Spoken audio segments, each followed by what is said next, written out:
Start the recording. Yes, good evening सभी को, good evening भाई। हाँ, तो क्या बात कर रहे थे हम? स्कूल में एग्जाम्स। ओके, काफी बच्चों के चल रहे हैं अभी तो। Okay, put your hands down. और कब तक फिनिश हो रहे हैं? कोई भी बता दो रैंडमली। कब तक ओवर हो रहे हैं आप लोगों के एग्जाम्स? पूरे 21 पूरे मंथ चलेंगे अक्टूबर में? से 21 को लास्ट। 21 में? चलो, मतलब हाँ, वो तो सबका अलग अलग होगा ना, क्योंकि चलो। तो मतलब बेसिकली आप लोगों के एग्जाम चल रहे हैं अभी, अभी खत्म नहीं हुए हैं, है ना? कोई ऐसा जिसके खत्म हो गए एग्जाम्स? कोई ऐसा है हमारे साथ जिनके एग्जाम्स खत्म हो चुके हैं? फ्री है हम। अंशिका के हो गए, ठीक है। काफी कम बच्चों के हुए मतलब। ठीक है यार, तो अकॉर्डिंगली फिर हमको प्लान करना पड़ेगा ना। अगर आप लोगों के एग्जाम्स चल रहे हैं तो फिर हम लोग क्लासेस जो हैं उसको स्ट्रेच करें नहीं करें, एक्स्ट्रा क्लासेस रखें नहीं रखें, तुम लोगों की उस हिसाब से प्लान आउट करना पड़ेगा, है ना? इसलिए पूछना जरूरी है कि आप लोगों के एग्जाम्स अभी खत्म हो गए हैं या चल रहे हैं। तो ये वाले मिड टर्म एग्जाम्स है ना, ये तो इतने लंबे यस कैसे सर। चल इतने लंबे देर तक कैसे चल गए? अभी स्टार्ट हुए हैं क्या? रिसेंटली स्टार्ट हुए हैं? Yes sir. Yes sir. Okay okay okay, चलो कोई बात नहीं। क्लासेस वगैरह तो ले सकते हो ना पर तुम लोग? सबसे पूछ रहा हूँ मैं ये। क्लासेस वगैरह तो ले सकते हैं ना आप लोग? कि क्लासेस वगैरह लेने में भी दिक्कत आएगी? हम्म, क्लासेस ले लेना यार अभी, है ना? देखो, मैं फिजिक्स के रिस्पेक्ट में अगर बात करूं, वैसे तो मैं आपको सजेस्ट करूंगा कि आप कोई क्लास मिस नहीं करें। अंशिका के हो गए। हाँ, अंशिका मैंने पता कर लिया, वो बाकी बच्चों को आप जलाओ मत। बाकी बच्चे है ना, वरना आपको पकड़ लेंगे कि अंशिका जाम में चढ़ा रही है। बच रहे हैं उनके एग्जाम से भी सबके। कल भी है मेरा, तो देखो डिम्पल का तो कल भी है। इनको चिढ़ाओ मत वंशिका। ठीक है। हाँ, तो हम क्या बात कर रहे थे? आप लोगों का जो सिलेबस है वो ज्यादा बचा नहीं है। ये बात पता चल गई होगी सबको।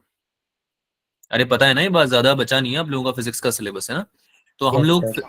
हम लोग है ना 2-3 वीक में कंप्लीट कर देंगे सिलेबस पूरा। 11th और 12th का जो भी बचा हुआ ना पूरा। उसके बाद हम 11th तो पढ़ेंगे सही अच्छे से। कल सबका ही है ऐसा लग रहा है मुझे एग्जाम। किसका एग्जाम है तुम्हारा कल? सर अब तुम फिजिकल एजुकेशन का। Physical education. फिजिकल एजुकेशन का, उसके लिए क्या पढ़ोगे यार? फिजिकल एजुकेशन के लिए लिए पढ़ाई करनी है? चलो कर लेना, पढ़ाई करनी चाहिए, सभी एग्जाम्स अच्छे से देने चाहिए वैसे तो। लेकिन क्लास तो अभी ले सकते हो ना, मतलब ये पॉइंट है मेरा। क्लास तो आप ले सकते हैं ना अभी। क्लास अब में आ गए हो बाप, तो अब उसको थोड़ी देर के लिए भूल जाओ एग्जाम को, क्योंकि अभी दिमाग में एग्जाम रहेगा तो कुछ हो नहीं। वैसे तो मुझे नहीं लगता तुम फिजिकल एजुकेशन के बारे में इतना सोच रहे होंगे, पर फिर भी अगर सोच रहा है कोई तो अभी थोड़ी देर के लिए भूल जाओ, है ना? क्लास के बाद फिर से पढ़ लेना। सर 7 डेज का गैप था फिजिकल एजुकेशन के लिए, 7 डेज का गैप था।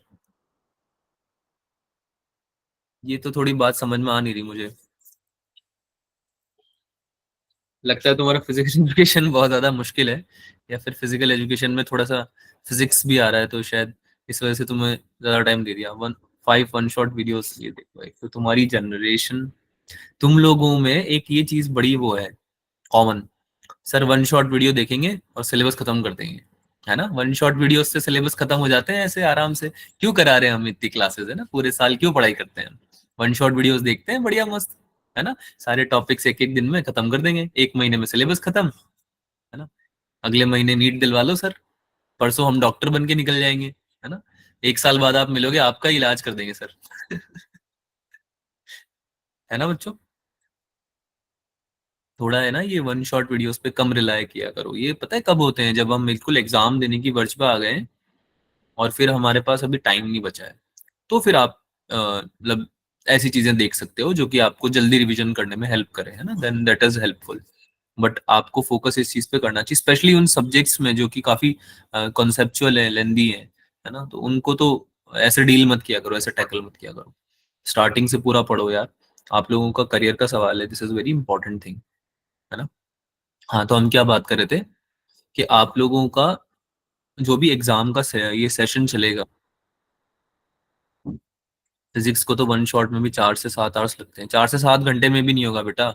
4 से 7 घंटे में तो केवल टॉपिक के नाम पता चलेंगे तुम्हें कि ये टॉपिक है, केवल ये पता चलेगा। टॉपिक के अंदर क्या है उसको पढ़ने के लिए तो 4 से 7 घंटे में भी कुछ नहीं होने वाला। हाँ, अगर आपने बहुत अच्छे से पूरी फिजिक्स पढ़ी हुई है और फिर आप साल के एंड में वन शॉट देख रहे हो, तब आपको जाके थोड़ी हेल्प हो सकती है कि आपका एक बार रिवीजन हो जाए। तभी भी एक बार में नहीं काम चलेगा, वन शॉट को भी 2 शॉट बार देखना पड़ेगा। मतलब एक शॉट को 2 बार देखना पड़ेगा, तब जाके उसको थोड़ा है ना तुम वो कर पाओगे, मेमोराइज कर पाओगे ना। मेरी बात अगर मैं या मेरी बात पे यकीन नहीं हो तो करके देख लेना, तुमको खुद को यकीन होगा कि हाँ सर सही बोल रहे थे, एक बार में नहीं याद होता सब कुछ।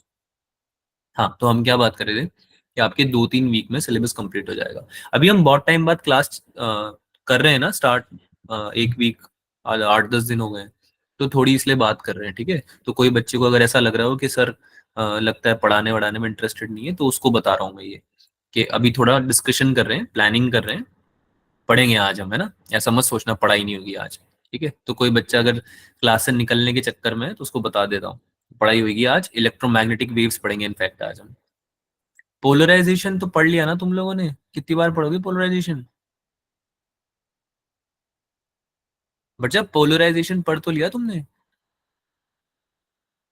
आप लोगों को जुनीत सर ने क्लास ली थी, उसमें पढ़ाया था ना पोलराइजेशन। सर वो क्लास लगी नहीं थी। क्लास लगी थी मतलब? सर नहीं लगी थी सर, सर ही नहीं आए थे क्लास में। अच्छा, सर ही नहीं आए थे। अरे बच्चा, ये तो दिक्कत हो गई। चलो कोई बात नहीं, पोलराइजेशन हम ले लेंगे। अभी थोड़ा सा हमें ना इलेक्ट्रोमैग्नेटिक वेव्स का इंट्रोडक्शन आज ले लेते हैं। एक्चुअली क्या है कि आप लोगों का वेव ऑप्टिक्स फिर भी काफी कंप्लीट हो गया है, लेकिन इलेक्ट्रोमैग्नेटिक वेव है ना एग्जाम में आ रहा है और उसमें तुमने कुछ भी नहीं पढ़ा है। तो थोड़ा सा उसका आइडिया ले लो, ताकि मैं अगर आपको कुछ क्वेश्चंस दूं भी ना, या आपको मैं ये बोलूं कि बच्चों ये पढ़ लेना एग्जाम से पहले, तो आपको आइडिया हो, है ना। तो कोई बात नहीं, अगर सर नहीं आए थे क्लास में तो इट्स ओके, हम उसको कवर कर लेंगे, नो प्रॉब्लम इन दैट। अच्छा, मुझे एक बात बताओ, तुम लोगों की 11th वाला जो सिलेबस है वो कंप्लीट है?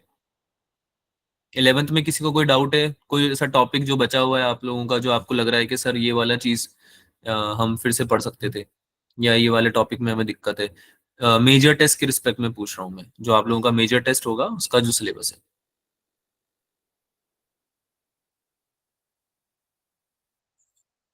नहीं?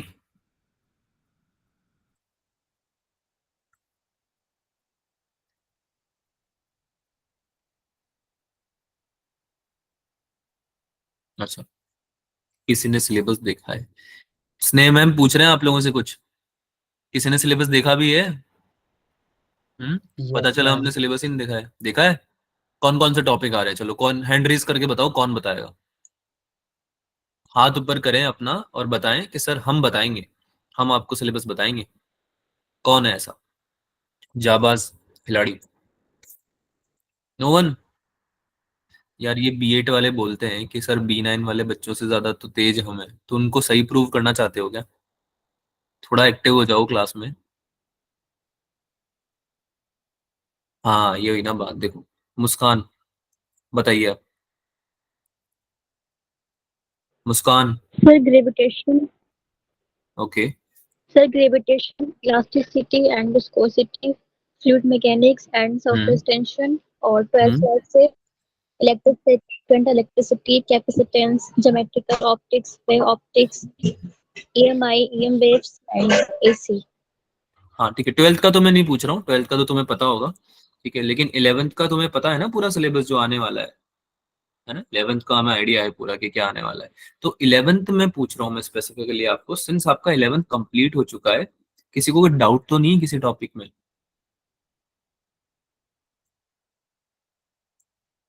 नहीं? तो हम अगर हमारा थोड़ा बहुत सिलेबस अगर हम 11th वाली क्लास के साथ करेंगे ना, तो चलेगा आप लोगों को, राइट? अगर, क्योंकि फ्लूइड फ्लूइड नहीं हुआ क्या लास्ट क्लास में तुम्हारी?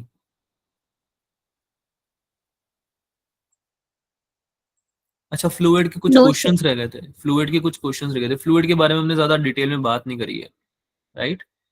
फ्लूइड के क्वेश्चन रह गए हैं, ठीक है ठीक है, फ्लूइड तो हो जाएगा बच्चों। फ्लूइड के साथ हम क्या करें? अच्छा, कल वाली क्लास का मुझे ये बताओ, तुम्हारा टाइमिंग क्या है? कल वाली क्लास में अगर आपको थोड़ा एक्सटेंड करेंगे तो चलेगा?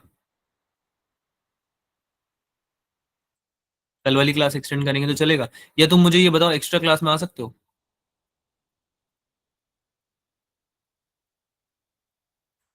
बताओ, एक्स्ट्रा क्लास में आ सकते हो? टाइम है किसी के पास एक्स्ट्रा? अच्छा मुझे एक बात बताओ, अगर मैं एक्स्ट्रा क्लास रखूंगा तो कितने बच्चे आ पाएंगे, वो हैंड रेज करो। मैं क्लास डे टाइम में रखूंगा, दिन के टाइम पे, आफ्टर 2 PM रखूंगा मैं। अगर एक्स्ट्रा क्लास तो कितने बच्चे आ सकते हैं जेन्युइनली? मतलब अगर आपका स्कूल है या कुछ और इशू है तो कोई दिक्कत नहीं है।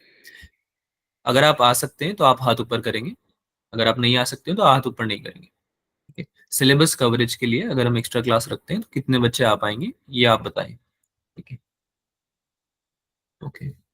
3 के बाद, हाँ ठीक है, 3 o'clock के बाद। 3 o'clock के पहले नहीं रखी जाएगी, ये डिस्क्लेमर दे रहा हूं मैं पहले से। ठीक है, अभी कंफर्म नहीं है, पहले आपसे पूछ रहा हूं मैं, अगर आप लोग आ पाएंगे तो ही रख पाएंगे, है ना? ठीक है, ठीक है, दस सभी बारह बच्चे बच्चे आ पाएंगे। प्लीज चैट बॉक्स में अपना आंसर लिखे। हाँ हैंड रेस अपना, तो फिर बाद में मिस हो जाएगा सर। चैट बॉक्स हाँ में रखते हैं ताकि जो नहीं आएगा उसके लिए फिर अलग से उससे भी बात की जाए। सभी बेटा थोड़ा रिस्पॉन्सिव हो जाओ, और सर अगर क्वेश्चन पूछ रहे हैं तो साथ साथ आपका चैट बॉक्स के अंदर आंसर आ जाना चाहिए, या फिर अपना माइक ओपन करके आंसर करो।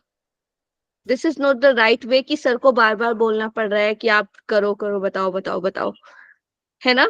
और it's your responsibility also, study के लिए आपकी भी रिस्पॉन्सिबिलिटी है कि आप सर को बोलो कि सर हमें ये नहीं आया। आज सर पूछ रहे हैं तो आप बता रहे हैं, अदरवाइज आप बताते ही नहीं। मुझे इस चीज से प्रॉब्लम है आप लोगों की कि आप लोग नहीं पूछते हो। प्लीज जो भी सर अभी क्वेश्चन करेंगे हर किसी का चैट बॉक्स में आंसर आना चाहिए। I will download the chat box. Thank you sir. जी मैम, थैंक यू। देखो बच्चों, आप लोगों से इसलिए पूछा जा रहा है ये, ताकि अगर आप लोगों को, good evening sir. Good evening Deepti, अगर आप लोगों को कोई एक्स्ट्रा सपोर्ट प्रोवाइड किया जाता है ना क्लास के लिए, क्योंकि देखो यार तुम लोगों का पेपर होगा, और अगर तुम्हारा कोई भी चीज ऐसा है जिसमें तुम्हें डाउट है या जो कि कंप्लीट नहीं हुआ है, तो फिर तुम लोग परेशान हो जाओगे, है ना, उन क्वेश्चंस को देख के। तो मैं नहीं चाहता कि आप इस तरह से किसी भी चीज को देख के परेशान हो ना, आपकी थोड़ी प्रिपरेशन आप करके जाओ टेस्ट में। That is what I want, इसलिए मैं पूछ रहा हूँ। अगर आप जेन्युइनली नहीं आ सकते तो आप बता दें चैट में, कोई इशू नहीं, उसका फिर सोल्यूशन देखेंगे। पर अगर आप आ सकते हैं तो आप चैट में वो भी बताएं, है ना? अगर कोई इशू है कि सर मेरी क्लास है 4 o'clock से, मेरी कहीं ट्यूशन होती है या मेरे स्कूल से लेट आता हूँ मैं, तो आप, कोई दिक्कत नहीं है, आप उस चीज को लिख सकते हैं कि सर नहीं आ पाएंगे हम, है ना? लेकिन अगर आप आ सकते हैं क्लास में तो आप यस बोलें, ताकि मैं अगर कोई एक्स्ट्रा क्लास शेड्यूल करूँ तो तुम्हारी मिस नहीं हो फिर। ठीक है, ओके, ठीक है। तो पोलराइजेशन हम डिस्कस कर लेंगे in that class. If I conduct a class then we will discuss polarisation in that particular class, है ना? कुछ क्वेश्चंस भी हम डिस्कस कर सकते हैं। नो सर, ओके, कुछ बच्चे नो सर बोल रहे हैं, उसका मैं मतलब ये समझ रहा हूँ कि वो नहीं आ पाएंगे। तमन्ना, कशिश, दीप्ति, कंचन, राइट? बच्चा नो सर का यही मतलब है ना कि आप नहीं आ पाएंगे? ठीक है, okay, yes okay. I hope आपके पास कोई जेन्युइन रीजन होंगे, क्योंकि स्नेह मैम और या फिर आपसे कोई भी बाद में पूछ सकता है कि भाई आप क्यों नहीं आ पा रहे हैं ना। You should be having a good reason. मैं यूं नहीं बोल रहा हूँ कि आप आओ जबरदस्ती, है ना, बट आपके पास रीजन होना चाहिए कि सर ये रीजन की वजह से नहीं आ पा रहे हैं, है ना? अगर रीजन है फिर कोई दिक्कत नहीं। ठीक है, चलो। तो आप लोगों का थोड़ा डिस्कस कर लेते हैं, घर नहीं पहुंच पाते उस टाइम तक। ठीक है, ओके। तो आप लोगों की कुछ चीजें बची हुई हैं अभी, जैसे कि पोलराइजेशन, उसके अलावा इलेक्ट्रोमैग्नेटिक वेव। तो ये टॉपिक जो है इसको हम एक बार थोड़ा सा पढ़ के जाएंगे एग्जाम से पहले तो बेटर होगा। ठीक है, सिलेबस जो हो चुका है उसका प्रिपरेशन कैसे करना है, सिंस अभी ज्यादा टाइम बचा नहीं है, तो थोड़ा बहुत क्वेश्चन आप प्रैक्टिस एग्जाम के साथ भी कर सकते हो।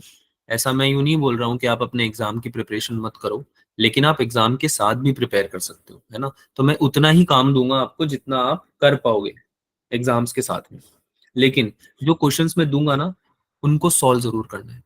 ऐसा नहीं होना चाहिए कि जो काम मैंने दिया आपको 2-3 दिन के लिए भी, और आपसे वो भी नहीं हुआ।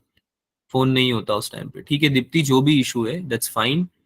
जो भी रीजन है, स्नेह मैम या फिर आपसे और कोई अगर पूछेगा तो आपके पास आंसर होना चाहिए बताने के लिए। मैं बस ये बोल रहा हूँ, आप अभी रीजन भले ही मत बताओ मुझे यहाँ चैट में, आपसे बस मुझे ये जानना है कि आप आ पाओगे या नहीं आ पाओगे, लेकिन आपका रीजन आपको पता होना चाहिए, ताकि अगर आपसे कोई पूछे तो आप बता सको जेन्युइनली। ठीक है, ऐसा नहीं होना चाहिए आप झूठ बोल रहे हो, या फिर आप ऐसा प्रिटेंड कर रहे हो कि आपको कुछ काम है पर एक्चुअली नहीं है, क्योंकि आप बड़े हो चुके हो अब, सब लोग रिस्पॉन्सिबल हो चुके हो। है ना। कोई आपको ये बताएगा नहीं कि आपको पढ़ाई करनी चाहिए, राइट। 5 बजे घर पहुंचता हूँ स्कूल से, ठीक है। ओके, तो डिस्कस कर लेते हैं। एक तो ईएम वेव्स, पोलराइजेशन, और 11th में फ्लूइड। ये चीजें आपने मुझे बताई है, राइट। ईएम वेव्स के बारे में हम थोड़ा बहुत आइडिया आज ले लेंगे, थोड़ा बहुत हम जो क्वेश्चंस हैं वो हम अगली क्लास में करेंगे। पोलराइजेशन एक छोटा सा टॉपिक है, वो आपको या तो हो सकता है मैं अगली क्लास में करा दूं, अगर हमारे पास टाइम की कमी हुई। मैं पहले से बता रहा हूँ, I will be scheduling in extra class, अगर टाइम नहीं मिल पाता तो, ठीक है। उस क्लास में ट्राई करना सब लोग आ जाओ।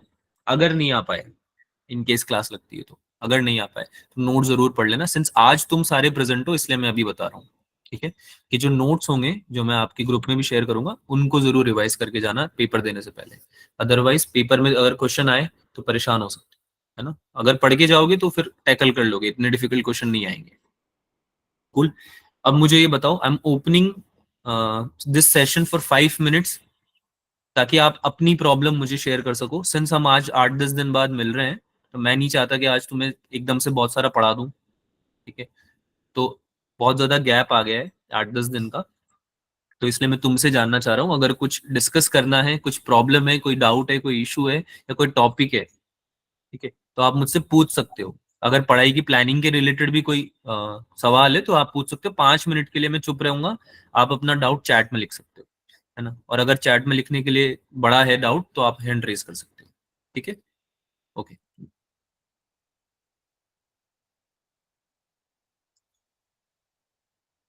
बेटा बिंदास होके पूछो, तुम्हें पता है कि क्लास बहुत फ्रेंडली है, हम लोग कभी भी कुछ भी डिस्कस कर सकते हैं, है ना। कोई तुम्हें कुछ नहीं बोलने वाला, ना कोई डांट रहा है, ना कोई सोच रहा है किसी बारे में। कोई भी डाउट है पढ़ाई से रिलेटेड, टेस्ट से रिलेटेड, है ना, क्लास से रिलेटेड, नोट्स से रिलेटेड, आप बिंदास पूछ सकते हो। हाँ, पर्सनल लाइफ से रिलेटेड है वो, तो वो बाद में बात करेंगे, ठीक है। अभी वो सब बात नहीं करेंगे। करंट इलेक्ट्रिसिटी की रिकॉर्डिंग, ठीक है। करंट इलेक्ट्रिसिटी की रिकॉर्डिंग बेटा उसमें शीट में मिल जाएगी आपको, पर मैं एक बार फिर से लिंक शेयर, ठीक है, कर दूंगा या करवा दूंगा, ठीक है। B9 में आपकी आपका जो भी ग्रुप है उसमें मैं शेयर करवा दूंगा। और बोलो यार, 5 मिनट दिए तुम्हें, यूटिलाइज तो करो इसको, फिर मैं भी पढ़ाना चालू कर दूंगा, फिर बीच में आप लोग डाउट नहीं पूछ पाओगे। वो ग्रुप वाली में किरचॉफ लॉ नहीं है, ठीक है। ओके, किरचॉफ लॉ के जो भी नोट्स होंगे या कुछ भी होगा, I will try to provide you, ठीक है। रिकॉर्डिंग हुई तो रिकॉर्डिंग, इस टाइम पे मैंने क्लास ली थी क्या आप लोगों की? अगर मैंने ली होगी तो रिकॉर्डिंग होगी मेरे पास, अगर नहीं भी ली होगी तो I will provide you anything related to that that could help you to revise that.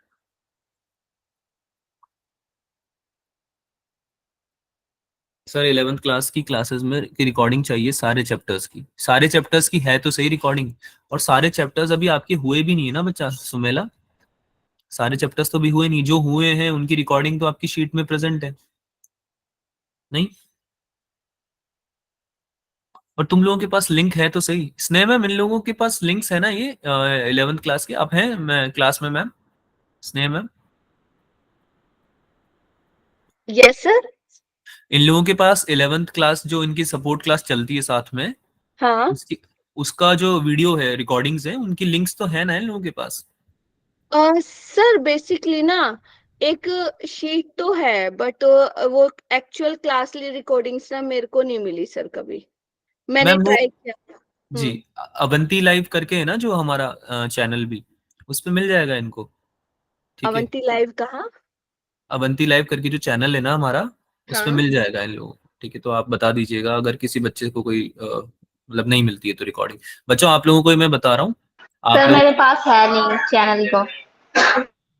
ठीक है, लिंक मैं आपको शेयर कर दूंगा, उसकी टेंशन मत लो, ग्रुप में मैं शेयर कर दूंगा, ठीक है। बट अगर कोई रिकॉर्डिंग नहीं है तो बताया करो उसको, मैम को बता दो, स्नेह मैम को, या किसी और को बता दो, या मुझे बता दो, पर बताया पहले करो मैंने अगर। एक बार बताया था मेरे को, एक बच्चे ने बोला था मुझे रिकॉर्डिंग का, बट वो नीट का नहीं था, वो जेई का बच्चा था, तो अच्छा उसको तो हाँ, मैंने ढूंढ ढांड के निकाल के दे दिया, इन्होंने किसी ने नहीं बोला। हाँ ये बोलते ही तो नहीं है, यही तो दिक्कत है अब।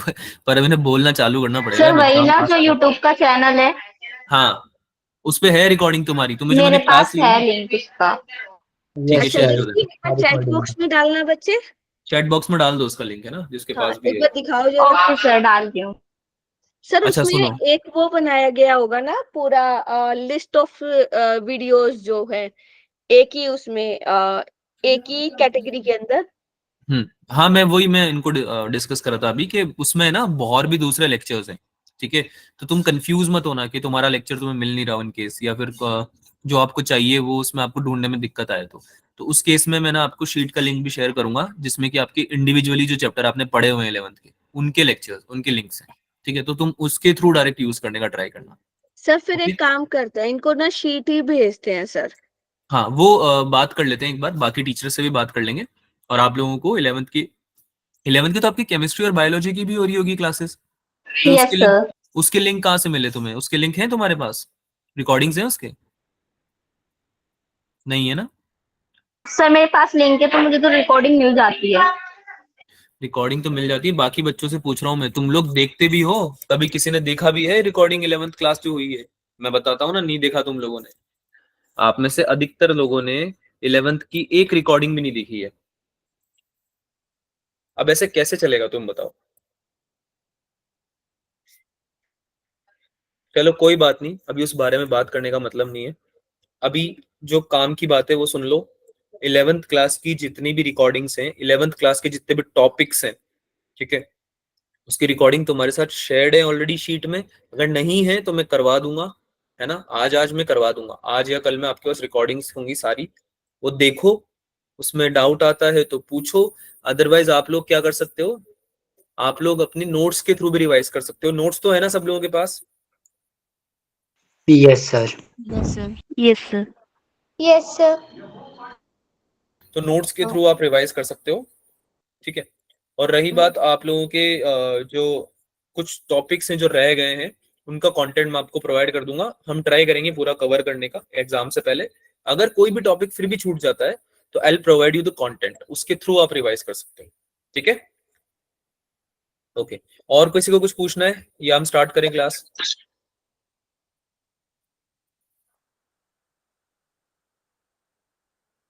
फिजिक्स में मोस्ट इंपॉर्टेंट टॉपिक्स बता दीजिए फॉर अपकमिंग टेस्ट। बेटा ये कैसा सवाल हुआ? मोस्ट इंपॉर्टेंट टॉपिक क्या होता है बेटा? सब कुछ इंपॉर्टेंट है, कोई मोस्ट इंपॉर्टेंट टॉपिक कुछ नहीं होता है। मोस्ट इंपॉर्टेंट टॉपिक आप तब पूछना जब आप एकदम लास्ट में, है ना, फाइनल रिवीजन कर रहे हो, तब मैं बताऊंगा आपको। अभी आप सब पढ़ो, अभी सब सब कुछ इंपॉर्टेंट है। आप कुछ बोल रहे हैं इसमें मैम? नहीं सर, मैं बस ये देख रही थी रिकॉर्डिंग वाला, मेरे को नहीं हो पाया। हाँ, नहीं सर मेरी तरफ से कुछ नहीं है, all is sorted. Okay okay, वो लिंक मैं प्रोवाइड करा दूंगा इन लोगों को, कोई इशू नहीं है, दैट इज हाँ नॉट सर, रिकॉर्डिंग वाले में, इस वाले में है जो मैंने ग्रुप में मटेरियल वाला, स्टडी मटेरियल का लिंक लगा रखा है ना, इसके अंदर 11th के भी लिंक्स हैं। हाँ ठीक है, तो इसके थ्रू ये यूज कर सकते हैं। बच्चों ये जो मैम ने लिंक शेयर किया है ना, इसको सेव करके रख लो, ठीक है। और ये जो हिम्मत ने भी हिम्मत शेयर ने किया भेजा है। है, हाँ हाँ हिम्मत ने जो हिम्मत शेयर ने किया, जो सॉरी भेजा है ना, सेम ही है। इसको। हाँ थैंक यू हिम्मत। इसको है ना सेव करके रख लो बच्चों, ठीक है, दिस विल हेल्प यू। जी। और सर क्लास में जो है स्टडी मटेरियल के नाम से ये B09 study material for all subjects, उस वाले लिंक के अंदर सारे अवेलेबल है रिकॉर्डिंग्स वगैरह। This is the same sheet which shared by the हिम्मत। ओके ठीक है बच्चों, कोई डाउट है और बताओ। इंपॉर्टेंट टॉपिक्स है ना, मैं तुम्हें लास्ट वाली क्लास में एक बार फिर से बता दूंगा कि कौन सी चीजें तुम एक बार रिवाइज करके चले जाओ। लेकिन पॉइंट मेरा ये है कि इंपॉर्टेंट टॉपिक कुछ नहीं होता बच्चा। अभी जब आप प्रैक्टिस कर रहे हो, अभी आप क्या प्रैक्टिस के लिए दे रहे हो ये टेस्ट, है ना, इसमें इसके मार्क्स हमारे सिलेक्शन को डिसाइड थोड़ी करने वाले हैं कि हमारे जो मार्क्स हैं उससे हमें सिलेक्शन मिल जाएगा मेडिकल कॉलेज में, है ना। ये प्रैक्टिस है, प्रैक्टिस में अगर आप इंपॉर्टेंट टॉपिक्स के पीछे जाओगे तो आप लोग क्या करोगे कि अभी से बहुत ही अपना कंसाइज कर दोगे बहुत ज्यादा सिलेबस को, है ना, बहुत ज्यादा स्पेक्ट्रम को छोटा कर दोगे। फिर जो हमारा सिलेबस है वही कवर नहीं हो पाएगा ढंग से, है ना। तो अभी ट्राई करो, जितना कर सकते हो कवर उतना कवर करके एग्जाम में जाओ, and that will help you to broaden your spectrum, है ना। सिलेबस के स्पेक्ट्रम को ब्रॉडन करने में हेल्प करेगा आपको, ठीक है। चलो और किसी को कुछ पूछना है? और shall we start our class today? आज का टॉपिक स्टार्ट करें या कुछ पूछना है आप लोगों को?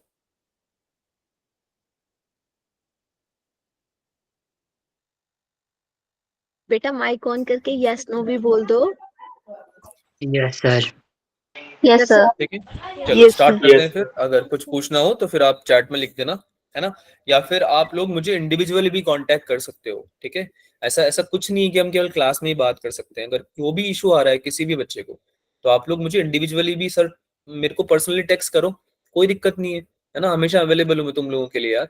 Doubt but reach solving out, group भी सर हाँ जी, doubt doubt solving, solving group भी, वरना ये बच्चे ना क्या कहते हैं, पर्सनली में ना एक दो बच्चे ही रीच आउट करते हैं, हर हाँ नहीं कोई नहीं, नहीं करता। पर्सनली रीच आउट तो मैम इसलिए बोल रहा हूँ इनको कि अगर कोई इशू आ रहा है, हम्म, जैसे कि ये पढ़ाई में ये दिक्कत आ रही है कि ये टॉपिक नहीं आ रहा, तो उस सेंस में अगर आपको कुछ हाँ पूछना है हाँ तो आप बिल्कुल पूछ सर, सकते हैं, बिल्कुल। है ना, वो दोनों आप ही पूछ जगह सकते हैं। अवेलेबल है आपके पास, सर का नंबर भी है और ग्रुप भी है। तो हाँ मुझे किसी भी बच्चे से ये नहीं चाहिए कि नहीं हमें ये नहीं आ रहा है। जहां पे भी दिक्कत होगी, आप लोग, मैं भी हूँ, सुविज्ञा सर भी हैं, आप लोग के पास ग्रुप भी है, इनबॉक्स भी है। आप सब आप सब बताएंगे एंड इसके अकॉर्डिंग फिर हम आगे के काम करेंगे। मेक श्योर कीजिएगा, मुझे एक चीज का आंसर चाहिए आप सबसे। आप में से कितने बच्चे ऐसे हैं, बेसिकली मैं ये चाहती हूँ कि ये वाला जो टेस्ट है, मेजर टेस्ट, ये ऑफलाइन कंडक्ट हो। और मुझे बताओ कितने बच्चे आ पाएंगे, राइट इन चैट बॉक्स।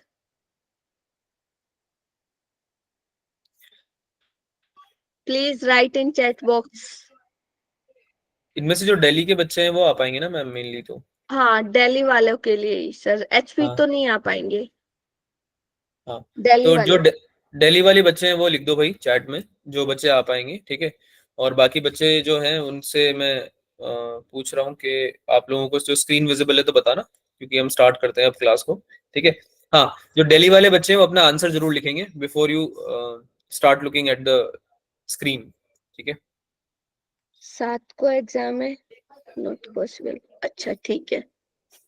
मैम आप इनसे 7। ना एक बार इंडिविजुअली भी रीच आउट कर लेना, इन पे चैट में एक बार बच्चों से आंसर ले लीजिए आप, फिर हाँ इंडिविजुअली जी, भी रीच आउट कर लेना, वरना वो क्लास का टाइम भी काफी ज्यादा हैम्पर हो जाएगा। ओके। अभी नहीं ठीक है, हो पाएगा, ठीक है सर, हाँ कोई बात नहीं, मुझे आंसर मिल गया, अभी नहीं हो पाएगा।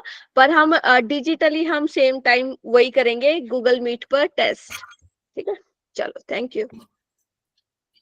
ओके, ठीक है। तो बच्चों स्टार्ट करते हैं क्लास आज की। आप एक बार मैम से रीच आउट कर लेना, जो बच्चे दे सकते हैं ऑफलाइन टेस्ट को, उसमें मैम दिल्ली वाले स्पेसिफिकली, हम talking about students of Delhi, ठीक है। तो वो मैम से रीच आउट कर लेना, उनको बता देना कि आप दे सकते हो ऑफलाइन टेस्ट, आपकी खुद के लिए अच्छा है अगर आप दे सकते हो तो, ठीक है। जो बच्चे एचपी से हैं या उत्तराखंड से हैं या जो कहीं और से हैं नहीं दे सकते, नो प्रॉब्लम, ठीक है। हम ऑनलाइन भी उसी तरीके से आप लोगों को टैकल करेंगे, तो आपका टेस्ट भी और उसका जो भी सोल्यूशन वगैरह होगा वो भी, ठीक है। तो उसमें कोई दिक्कत नहीं है, अगर कोई आ सकता है ऑफलाइन तो ऑफलाइन, ठीक है, नहीं आ सकता तो ऑनलाइन दो, ठीक है। चलो भाई, मैं स्क्रीन शेयर कर रहा हूँ, let me know if it is visible to you guys और नॉट।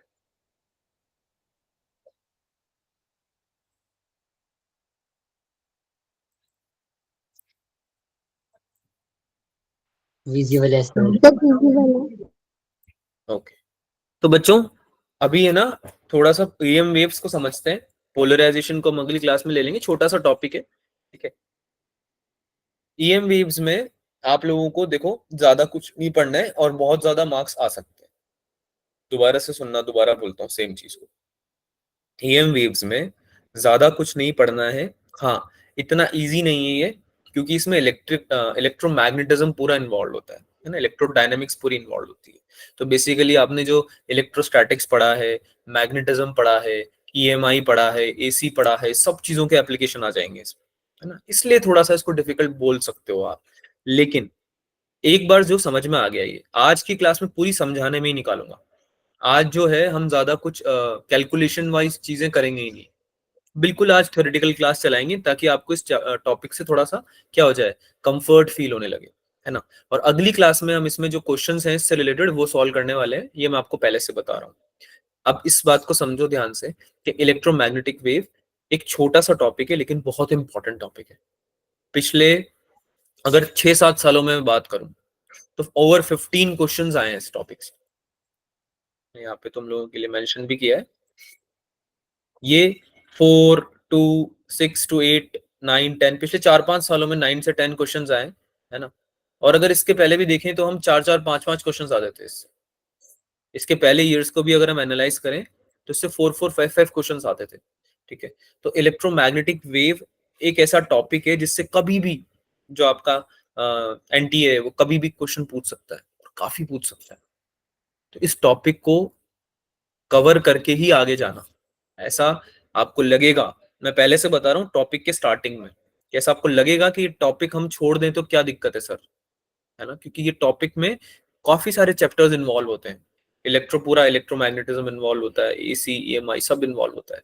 तो आपको ऐसा लग सकता है कि भाई टॉपिक सर हम छोड़ भी दें तो क्या दिक्कत है, लेकिन मैं पहले से फर्स्ट दिन से बता रहा हूँ 2-3 दिन में खत्म हो जाएगा चैप्टर, मात्र 2-3 क्लास का चैप्टर है, और बहुत ज्यादा मार्क्स लेके जाने वाला चैप्टर है। ठीक है, सो अच्छे से समझना, अच्छे से पढ़ना, उसको स्टार्ट करते हैं हम। ठीक है, ओके। तो क्लास के एंड में यहाँ पे मैं एक बार आपको बता दूंगा, यहाँ पे पहले से लिख देता हूँ मैं, ताकि हम लोगों को याद रहे कि क्लास के एंड में हम ये डिस्कस करना है कौन कौन से जो टॉपिक्स हैं आप अपने मेजर टेस्ट के लिए रिवाइज करके जा सकते हो, और कैसे जा सकते हो उसके सोर्स मुझे आपको बताने हैं यहाँ पे। तो मैं यहाँ पे एक बार खुद के लिए हेड्स अप ले रहा हूँ कि यहाँ पे टॉपिक्स और उनमें से कौन कौन सी चीजें आप कहाँ कहाँ से पढ़ सकते हो, सोर्सेस, ये मैं आपसे डिस्कस करते हुए आज की क्लास को एंड करूंगा। ठीक है, तो अभी फिलहाल हम स्टार्ट करते हैं इलेक्ट्रोमैग्नेटिक वेव्स को। अच्छा, तो इलेक्ट्रोमैग्नेटिक वेव्स के नाम में ही समझ में आ रहा है हमें कि सर क्या होता होगा ये। डेफिनेटली आप पहली बात तो वेव्स की बात कर रहे हो, तो you are not talking about particle.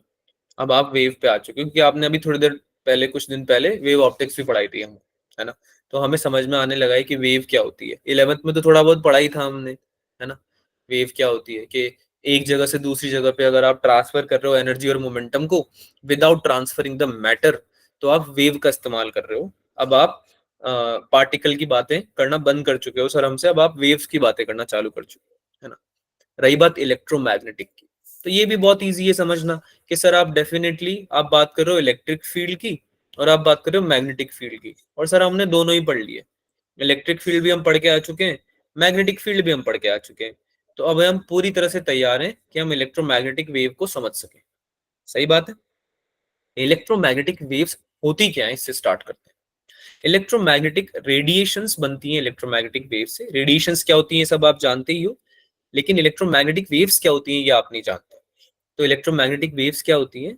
Electromagnetic waves are those waves which are produced when an electric field comes in contact with the magnetic field and they move along together। ठीक है, तो जैसे इलेक्ट्रिक फील्ड आप यहाँ पे देख सकते हो वाई एक्सिस पे, सबको दिख रहा है बच्चों? वाई एक्सिस पे इलेक्ट्रिक फील्ड दिख रही है सबको, यस सर। Yes sir. है ना? Yes, sir. इलेक्ट्रिक फील्ड, क्या सबको मैग्नेटिक फील्ड दिख रही है जेड एक्सिस पे? Yes sir. Yes, sir. Magnetic field, अब देखो ध्यान से, जैसे जैसे इसका एम्पलीट्यूड मैक्सिमम होता है, यहाँ पे मैक्सिमम एम्पलीट्यूड है ना, यहाँ पे मिनिमम एम्पलीट्यूड है इस जगह पे, है ना। सेम तरह से देखो, क्या ये इसके कॉरस्पॉन्डिंग में इस जगह भी मैक्सिमम एम्पलीट्यूड आ रहा है क्या मैग्नेटिक फील्ड का? देखो ना बच्चों, ये वेव इधर आ रही है वाई एक्सिस पे, है ना, ये वाई एक्सिस पे आ रही है, और जेड एक्सिस पे जो इसका मैग्नेटिक फील्ड का कंपोनेंट है ना, जो मैग्नेटिक फील्ड जो वेव डिस्प्ले कर रही है उसका भी एम्पलीट्यूड मैक्सिमम आ रहा है, इसका भी एम्पलीट्यूड मैक्सिमम आ रहा है। क्या सबको दिख रहा है इस पॉइंट पे? एक पॉइंट ऐसा होगा ना जहाँ एम्पलीट्यूड मैक्सिमम होगा, इलेक्ट्रिक फील्ड का भी, और इलेक्ट्रिक फील्ड वाली वेव का भी, और मैग्नेटिक फील्ड वाली वेव का भी, है ना। अब ये समझो ध्यान से कि अगर इन दोनों को मिला दें, है ना, सुपरपोज कर दें, या साथ में इनको बेसिक क्या करें, ऑसिलेट करवाएं, ठीक है, इनका कॉम्पोजिशन को ऑसिलेट कराएं, तो क्या बनेगा? तो जो बनेगी उसको हम बोलते हैं इलेक्ट्रोमैग्नेटिक वेव। बिल्कुल आसान भाषा में कि ये इलेक्ट्रिक फील्ड गई, ये मैग्नेटिक फील्ड गई। अब इलेक्ट्रिक फील्ड वाली वेव अपनी जगह पे ऑसिलेट कर रही है, मैग्नेटिक फील्ड वाली वेव अपनी जगह पे ऑसिलेट कर रही है, बस दोनों की एक्सिस अलग अलग है, एक वाई एक्सिस में कर रही है, एक जेड एक्सिस में कर रही है। अगर ये दोनों साथ में, क्या सबको मेरी स्क्रीन विजिबल है? क्या मैं विजिबल हूं सबको? Am I visible? Yes, sir. ये इलेक्ट्रिक फील्ड ऐसे ऊपर नीचे हो रही है, ये मैग्नेटिक फील्ड ऐसे आगे पीछे हो रही है ना। अगर ये दोनों साथ में ऐसे ऊपर नीचे आगे पीछे हो, है ना, और इसके साथ साथ ये ट्रैवल भी करें, कैसे? ऐसे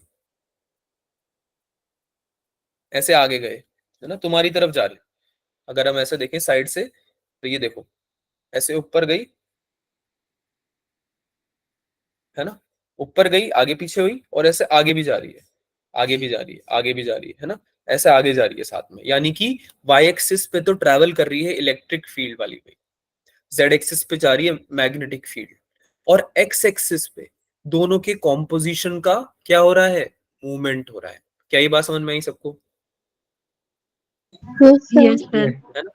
अरे ऐसा Yes. सोचो ना यार कि कोई कोई क्वांटिटी, कोई पार्टिकल है जो कि वाई एक्सिस पे चलता है ना, ऊपर नीचे चलता है बस, और कोई चीज है जो जेड एक्सिस पे चलती है ऐसे आगे पीछे, और दोनों चीजें एक साथ अगर एक्स एक्सिस पे ट्रैवल करती हैं, आगे जाती हैं ऐसे एक साथ, है ना, जैसे वाई वाला भी अपनी जगह पे भी चल रहा है और आगे भी जा रहा है, और जेड वाला अपनी जगह पे भी चल रहा है और आगे भी जा रहा है, ऐसे ऐसे ऐसे ऐसे आगे जा रहा है ना, ऐसे ऐसे ऐसे आगे जा रहा है, और वाई वाला ऐसे ऐसे ऐसे आगे जा रहा है। ठीक है, तो अगर ये दोनों का कॉम्पोजिशन एक साथ एक्स एक्सिस पे ट्रैवल करे, है ना, ये एक्स एक्सिस कोई फिक्स नहीं होता। ऐसा मत सोचना कोई क्वेश्चन में अगर इलेक्ट्रिक फील्ड जेड एक्सिस पे आ गई और मैग्नेटिक फील्ड एक्स एक्सिस पे आ गई तो तुम बोलोगे सर गलत है, तो आपने तो कुछ और बताया था। ऐसा मत सोचना, तो समझाने के लिए बताया जा रहा है ना बच्चा, कि एक तो बेसिकली परपेंडिकुलर है, ये समझाने के लिए बताया जा रहा है। ये बात समझ में आ रही है ना सबको? Yes sir. यस है ना? सर। ऐसा तो नहीं सोचेगा कोई Yes, कि sir. सर ने बोल दिया वाई पे इलेक्ट्रिक फील्ड है तो वाई पे रखेंगे, जेड पे नहीं डाल देगा कोई। अगर किसी ने जेड पे डाल दिया गलत बता देंगे, ऐसा तो नहीं करेगा ना कोई, ऐसा फिक्स नहीं होता है ना। तो बेसिकली कंप्लीटली समराइज अगर हम इसको करें तो ऐसे करेंगे कि एक एक्सिस पे, तीन एक्सिस होते हैं एक्स वाई जेड, एक एक्सिस पे अगर इलेक्ट्रिक फील्ड है तो दूसरे एक्सिस पे आपकी होगी मैग्नेटिक फील्ड, और उन दोनों का कॉम्पोजिशन जो तीसरा एक्सिस बचा हुआ है उस डायरेक्शन में प्रोपोगेट करेगा, और इससे बनेगी, इस कॉम्पोजिशन से बनेगी आपकी इलेक्ट्रोमैग्नेटिक वेव्स। अब ये जो इलेक्ट्रोमैग्नेटिक वेव्स होती है they are basically solutions of Maxwell equations. तो मैक्सवेल एक साइंटिस्ट थे, बहुत महान साइंटिस्ट थे। आप लोगों ने शायद नाम सुना नहीं होगा, अभी तक उनका नाम आया नहीं होगा। आया है क्या, किसी ने सुना है मैक्सवेल का नाम? अरे मैक्सवेल का नाम सुना है किसी ने? वो No. ऑस्ट्रेलियन क्रिकेटर की बात नहीं कर रहा मैं, Yes, sir. सुना।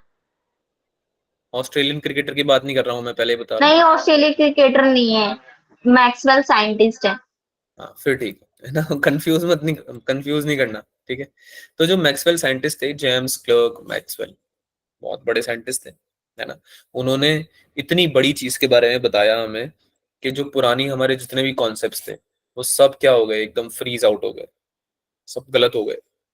बहुत मजा आने वाला है, बिल्कुल बेसिक से पढ़ाऊंगा आज मैं तुमको, ठीक है। बिल्कुल टेंशन मत लेना, बस सुनना मेरी बातों को। आज अधिकतर काम तुम्हारा सुनने का है, बिल्कुल चुपचाप ऐसे बैठ के मूवी देखते हो ना तुम लोग, वैसे मूवी देखना, ठीक है, क्योंकि बहुत ही मजेदार चीजें डिस्कस करने वाले हैं और बहुत बेसिक चीजें डिस्कस करने वाले हैं। तो ये जो मैक्सवेल थे ना बच्चों, ये जो साइंटिस्ट थे जेम्स क्लर्क मैक्सवेल, ये है ना उस टाइम के साइंटिस्ट थे जब एम्पियर ने, याद करो, अपना एम्पियर्स लॉ दिया था। क्या सबको एम्पियर्स लॉ याद है? जी सर। Yes sir. यस। कोई बताना चाहेगा मुझे, कोई बताना चाहेगा क्या होता है एम्पियर्स लॉ? फिर कैसा याद हुआ अगर बताना नहीं चाहोगे तो? बताओ भाई, किसी को याद है क्या था Ampere's law? Ampere circular law. Ampere circular law, obviously. Sir close integration of B dot D L is equal to mu naught I. क्या बात है, बहुत बढ़िया अभिषेक। अभी अभिषेक क्लास में होता ऑफलाइन तो ताली बजवाता मैं तुम्हारे लिए, पर अभी ठीक है, ऐसे वो इमोटिकॉन वाली से काम चलाओ। भाई देखो, जो ये पुरानी चीजें हैं ना इनको याद रखो। हाँ दीप्ति जी, बहुत बढ़िया, बहुत ही अच्छे। इनको याद रखो, ये चीजें है ना बार बार नहीं बता सकता हूं मैं आप लोगों को, है ना। ये पुराने जो फॉर्मूला हैं, कॉन्सेप्ट्स हैं, थोड़े थोड़े तो याद रखने चाहिए ना यार। बनते हैं ना, तुम बताओ, खुद बताओ, बनते हैं ना याद रखने? तो क्यों याद नहीं है फिर ये? Yes sir. क्यों याद नहीं है? ये तो एम्पियर सर्कुलर लॉ तो बहुत बेसिक चीज है, तो याद होनी चाहिए आपको। अच्छा चलो मैं पूछता हूँ, एक और क्वेश्चन पूछता हूँ, उससे तुम खुद को रेजरेक्ट करने का ट्राई करना। रेजरेक्ट मतलब कि खुद को एक बार फिर से प्रूव करने का ट्राई करना कि हाँ सर हमें थोड़ा बहुत पढ़ा हुआ है, ऐसा नहीं है आप जो सोचते हो ऐसा नहीं है, हम थोड़े बहुत पढ़ाई भी करते हैं सर। तो मेरे को ये बात बताओ कि जो एम्पियर सर्कुलर लॉ था वो बताता किस बारे में था? क्यों बताया एम्पियर ने वो लॉ? किस चीज के बारे में था वो?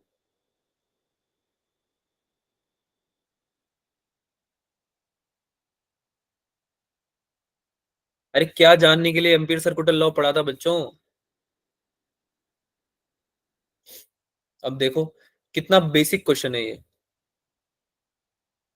कोई भी ऐसा बच्चा नहीं जो ऐसा बोल सकता हो मुझे कि सर ये बेसिक क्वेश्चन नहीं, बहुत डिफिकल्ट क्वेश्चन है। आपने पूछ लिया है जेई एडवांस वाला क्वेश्चन, और हमारे सिलेबस में बिल्कुल नहीं है ये, ऐसा तो नहीं है। No sir. बेसिक ही है ना क्वेश्चन तो। डायरेक्शन ऑफ मैग्नेटिक फील्ड, हाँ ठीक है। मैग्नेटिक फील्ड बोलोगे तो भी चलेगा, मैग्नेटिक फ्लक्स बोलोगे तो भी चलेगा, ज्यादा डिटेल में अगर तुम नहीं जाओगे तो चलेगा मुझे, पर तुम कुछ तो बोलो है। अगर मैं तुमसे सवाल पूछ रहा हूँ तो तुम कुछ तो बोलोगे ना बेटा। अब तुम्हारा रिएक्शन में पूछ रहा हूँ कि ampere circular law what was it about, and अगर आप आंसर में बोलोगे बैंगन, है ना, तो मैं कैसे मतलब उस चीज को लेके आगे चलूंगा, नहीं चल पाऊंगा ना। थोड़ा बहुत तो तुम रेलेवेंट आंसर दोगे तभी काम चलेगा। तो रिवीजन करो ताकि हम लोग जो क्लास है उसको अच्छे से, अब आगे वाली क्लासेस बहुत काम आएगी क्योंकि रिवीजन चालू होने वाला है ना, तो तुम्हें थोड़ा बहुत आइडिया होना चाहिए। तो एम्पियर ने मैग्नेटिक फील्ड के बारे में बताया था, लेकिन मैक्सवेल जो आए, जो साइंटिस्ट थे, द ग्रेट साइंटिस्ट मैक्सवेल, उन्होंने हमें कुछ ऐसा बताया कि एम्पियर की कुछ चीजें उन्होंने गलत प्रूव कर दी। मतलब नॉट एग्जैक्टली गलत, बट उन्होंने हाँ ये बोल दिया उन्होंने कि भाई एम्पियर साहब जो बोल के गए वो एकदम 100% शाश्वत सत्य नहीं है, और भी जीवन में चीजें हैं जो हम बताएंगे, यानी कि मैं बताऊंगा, मैक्सवेल बताएंगे, मतलब मैं वो बता चुके हैं, मैं तो आपको बस दोबारा बता रहा हूँ। तो वो चीजें पढ़ते हैं, ठीक है चलो। मैक्सवेल की जो इक्वेशंस थी उससे इलेक्ट्रोमैग्नेटिक वेव्स मिलती है ना। इलेक्ट्रोमैग्नेटिक वेव्स के जो सॉल्यूशंस हैं बेसिकली, जो मैक्सवेल इक्वेशन के सॉल्यूशन है उससे हमें इलेक्ट्रोमैग्नेटिक वेव्स मिलती है। आगे जैसे लेक्चर चलेगा, मोस्ट प्रोबेबली कल करेंगे हम उसको, ठीक है, तो उसमें हमें समझ में आ जाएगा। सबसे पहले लेकिन उसको समझने के लिए हमें ये डिस्कस करना पड़ेगा कि भाई जरूरत क्या पड़ी मैक्सवेल के पिक्चर में आने की, है ना, इस सीन में आने की, इस सिनेरियो को समझाने की जरूरत क्या पड़ी। तो जरूरत ये पड़ी कि ये कहानी चालू होती है फेराडे साहब से। जो फेराडे सर थे उन्होंने हमें क्या बताया था, वो बताओ मेरे को। सर एम्पियर तो हमें याद नहीं, फेराडे हम कहाँ से बता दें, ऐसा है क्या? अरे ये है क्या बात कि सर एम्पियर तो याद नहीं फेराडे कैसे बताएं, या याद है फेराडे का? यार मैग्नेटिक फील्ड पढ़ा था, याद करो। बिल्कुल नया नया स्टार्टिंग में फेराडे के से स्टार्ट किया था चैप्टर को, याद आ रहा है कुछ? याद दिलाने का ट्राई करूं। यहाँ पे मैग्नेटिक फील्ड है, तो यार कलर चेंज करने दो मुझे तो। यहाँ पे मैग्नेटिक फील्ड है अंदर की तरफ, ठीक है। ये मैग्नेटिक फील्ड है इंक्रीजिंग, ठीक है। तो इस इंक्रीजिंग मैग्नेटिक फील्ड की वजह से क्या कोई करंट जनरेट होता था, क्या कोई करंट इंड्यूस होता था बच्चों, हाँ या ना? Yes, sir. Yes sir. है ना। Yes, sir. अगर करंट पहले से नहीं है, एक तो होता है तुम बैटरी लगा दो, सेल लगा दो, तुमने करंट दे दिया, ये तो बिल्कुल बेसिक वाली चीज है, 10th क्लास में पढ़ते थे हम। 10th क्लास में बचपन में सीख ली थी हमने कि सर करंट देना है तो आपको बैटरी लगानी पड़ेगी, है ना। हमारे घर में बिजली आती है सर, पर वो बिजली कहाँ से आती है हमको नहीं पता। ये बोलते थे तुम बचपन में। फिर थोड़े बड़े हुए तो तुमको पता चला कि हाँ चलो ठीक है, हमें पता चल गया कि बिजली कहाँ से आती है ना। अगर खुद की बिजली चाहिए तो क्या करेंगे, बैटरी ले आएंगे, सेल ले आएंगे, उससे करंट जनरेट कर सकते हैं। फिर थोड़े और बड़े हुए, 12th क्लास में आए, फिर तुम्हें पता चला कि अरे बैटरी की भी जरूरत नहीं है, मैग्नेटिक फील्ड को चेंज करके भी करंट प्रोड्यूस किया जा सकता है। सीखा तुमने ये, Yes, sir. है ना। तो ये फेराडे ने ही तो बताया था बच्चों। ये इंड्यूस करंट का कॉन्सेप्ट कौन बताया था सबसे पहले, बताओ, किसने बताया था सबसे पहले? Michael Farad. Faraday. Michael Faraday ने बताया था, है ना। बहुत बढ़िया साइंटिस्ट थे, कितनी बढ़िया बात बोल के गए। तो याद करना, अब सुनने वाला टाइम आ गया।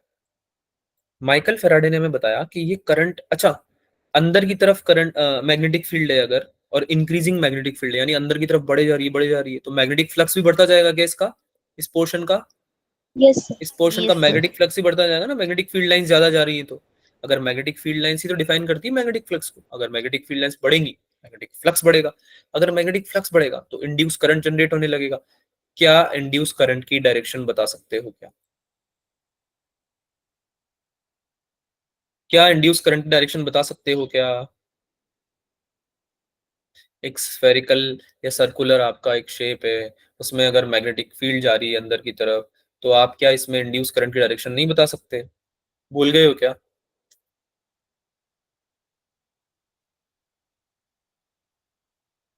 बेटा 30 स्टूडेंट्स हैं आप, 32 students. I am very sure किसी को तो पता होगा। Sir clockwise. क्लॉकवाइज कैसे होगा? सर वो उसे अपोज करता है, हाँ, तो सर क्लॉकवाइज जाएगा तो वो नॉर्थ बनेगा उस साइड पे, तो वो इनसाइड है तो नॉर्थ से फील्ड बाहर की तरफ आती है। बेटा फील्ड जा रही है अंदर, ध्यान से सुनना, फील्ड जा रही है अंदर, ठीक है।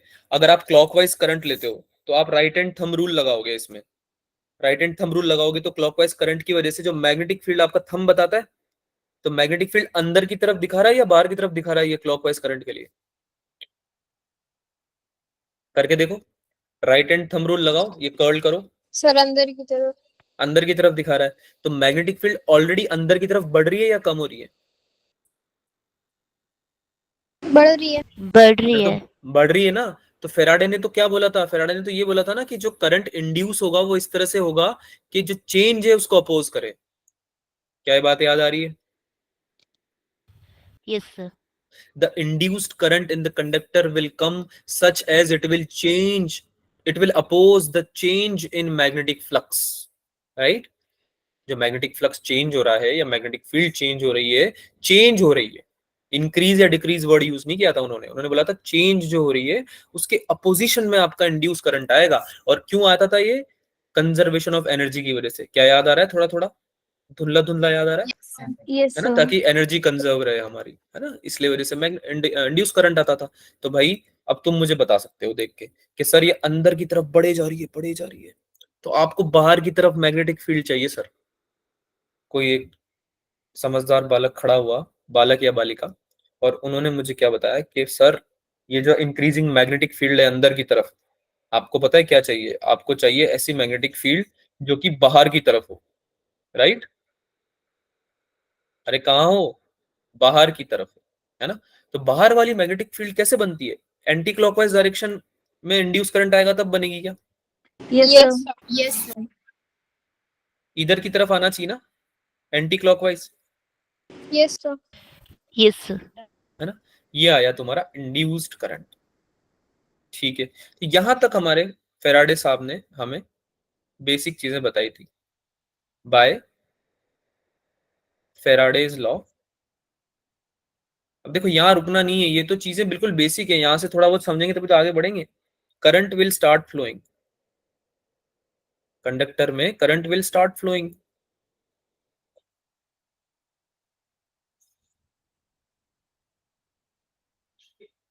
एंटी क्लॉकवाइज, है ना, एंटी क्लॉकवाइज फ्लो करना चलेगा।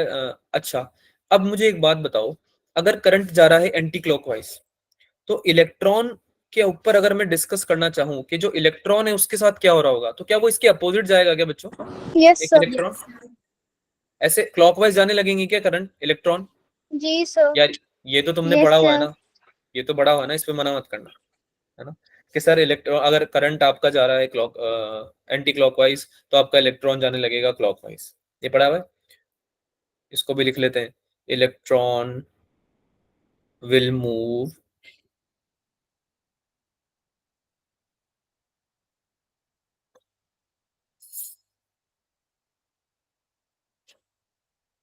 अपोजिट टू करंट,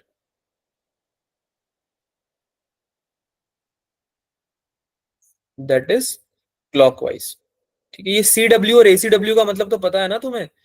यहाँ लिख देता हूँ यार, वरना बाद में रिवाइज करते यस वक्त सर। तुम मुझे याद करोगे और कुछ अच्छा तो नहीं बोलोगे कि सर ने ACW और CW लिख दिया चुपके से और बता के भी नहीं गए कि असली लिखा था। चलो भाई आगे चलते हैं।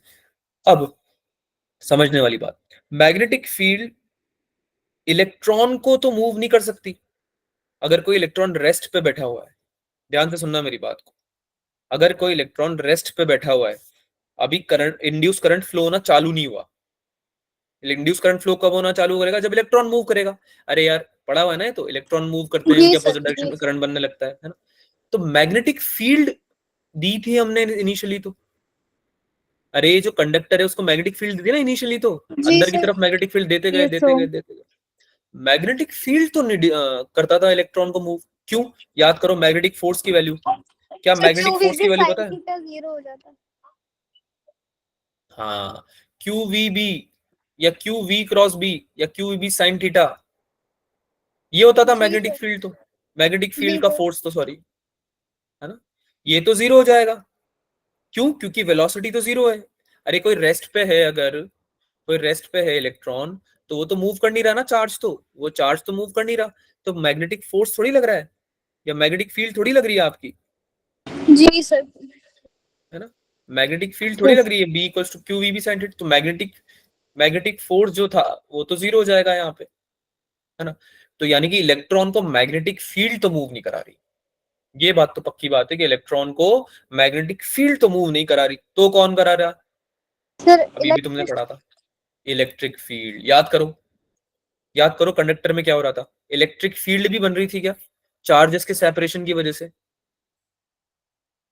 अरे चार्जेस के सेपरेशन हो रहा था ना कंडक्टर में, जो मैग्नेटिक फील्ड अप्लाई कर रहे थे, तो इलेक्ट्रिक फील्ड भी बन रही थी, तो चार्जेस का सेपरेशन हो रहा था, हाँ या ना। अरे Yes, sir. Magnetic field yes changing changing magnetic field की वजह से इलेक्ट्रिक फील्ड बन तो रही थी, पढ़ा तो था हमने ये कि changing magnetic field produces electric field, पढ़ा था ना ये, ठीक है। यही बताया फेराडे ने, मेनली हमें यही बताया था। वो तो हमने इंड्यूस करंट और इंड्यूस ईएमएफ की बातें करी क्योंकि हमारे काम की बात वो थी ज्यादा, अदरवाइज मेनली फेराडे ने तो यही बताया था कि कोई कंडक्टर ऐसे चुपचाप बैठा हुआ है और जाके उसको चुपके से तुम जाके मैग्नेटिक फील्ड दिया है, और मैग्नेटिक फील्ड कौन सी, चेंज होती हुई, इंक्रीजिंग या डिक्रीजिंग, तो उसकी वजह से इलेक्ट्रिक फील्ड जनरेट होने लगेगी उसके अंदर, ये बता के गए थे फेराडे साहब, ठीक है। इसको लिख लेते हैं एक बार, there has to be electric field, electric field वहां पे 100% होगी। इस वजह से क्या हो रहा है, आपका इलेक्ट्रॉन मूव कर रहा है। अच्छा, इलेक्ट्रिक फील्ड की डायरेक्शन क्या होगी, क्या अपोजिट टू इलेक्ट्रॉन होती है क्या इलेक्ट्रिक फील्ड की डायरेक्शन? इलेक्ट्रॉन अगर राइट मूव कर रहा है तो इलेक्ट्रिक फील्ड की डायरेक्शन क्या होती है, अपोजिट टू इलेक्ट्रॉन, यानी कि लेफ्ट मूव करेगा, है ना। इलेक्ट्रिक फील्ड की डायरेक्शन क्या होगी, लेफ्ट होगी, अगर अगर इलेक्ट्रॉन राइट मूव कर रहा है तो, है ना। क्यों होता है ऐसा? क्योंकि जो फोर्स होता है वो नेगेटिव चार्जेस पे क्या होता है, अपोजिट टू इलेक्ट्रिक फील्ड होता है, ये तो पता है ना। अरे पॉजिटिव चार्जेस पे जो इलेक्ट्रिक फोर्स लगता है वो उसी की डायरेक्शन में लगता है, और नेगेटिव चार्जेस पे जो इलेक्ट्रिक फोर्स लगता है वो अपोजिट टू द इलेक्ट्रॉन होता है, या नेगेटिव चार्ज होता है, ये बात याद है। लिख भी देता हूं मैं यहाँ पे, फोर्स ऑन नेगेटिव चार्ज, ये पुरानी इलेक्ट्रोस्टैटिक्स की चीजें हैं जो आपको परेशान कर रही हैं यहाँ पे। अगर रिवाइज करा होता तो थोड़ा थोड़ा आइडिया रहता, ठीक है। तो इसको रिवीजन करते रहा करो, इसलिए बोला जाता है कि थोड़ा थोड़ा बेसिक कॉन्सेप्ट तो याद करो कम से कम। अपोजिट टू इलेक्ट्रिक फील्ड, ठीक है।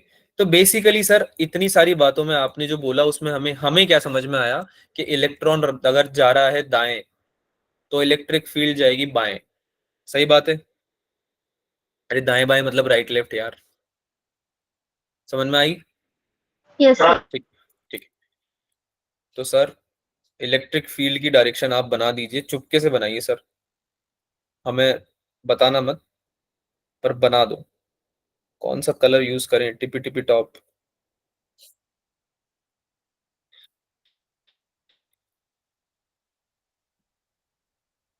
बेटा एक कलर मैं यूज कर रहा हूँ अलग, अगर आपको दिख रहा है तो बता देना कि सर दिख रहा है हमें, ठीक है। तो जैसे कि ये इलेक्ट्रॉन नीचे जा रहा है तो ऊपर जाएगा आपका इलेक्ट्रिक फील्ड, इसमें अगर इलेक्ट्रॉन इधर जा रहा है तो इधर जाएगा इलेक्ट्रिक फील्ड, अगर इसमें इलेक्ट्रॉन आपका जा रहा है ऊपर, नीचे जाएगा इलेक्ट्रिक फील्ड, इसमें अगर आपका इलेक्ट्रॉन जा रहा है इधर, तो इधर जाएगा इलेक्ट्रिक फील्ड, ठीक है। इसमें इलेक्ट्रॉन इधर जा रहा है, इसमें इलेक्ट्रॉन ऊपर जा रहा है, अपोजिट डायरेक्शन में जाएगा बेसिकली। क्या सबको दिख रहा है मैंने जो ड्रॉ किया है, ई का डायरेक्शन, इलेक्ट्रिक फील्ड का डायरेक्शन? यस सर, दिख रहा है। दिख रहा है ना? ओके, Yes, बहुत ही बढ़िया बात है, मजा ही आ गया।